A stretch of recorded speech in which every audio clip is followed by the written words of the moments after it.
Kryeministri Edi Rama beson se në fund të mandatit të 4, nëse Partia Socialiste fiton sërish, përmbyllet i gjithë programi i furnizimit 24 orë me ujë të pishëm.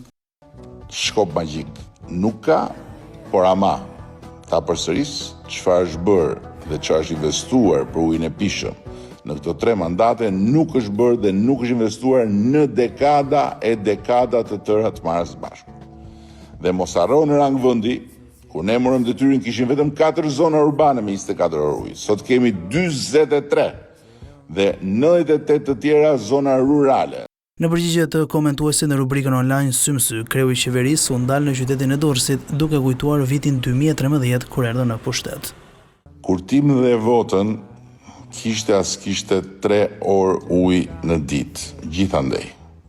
Që kur tim dhe votën kemi investuar për ujin e pishëm në Durrës rreth 60 milion euro. Më shumë se të gjitha vitet e tjera të mbledhura së bashku me përfitues banorët e të gjitha njësive administrative të asaj bashkie, ku të mos harrojmë s'ka pasur kur ujë 24 orë, se ka rëndësi ta kujtojmë edhe këtë.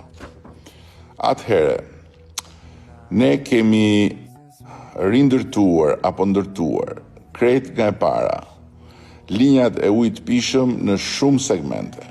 Furnizimi 24 orë me ujë të pishëm vijon të jetë një ndër objektivat kryesore që majoranca zotohet të përmbush në kërkim të mandatit të 4.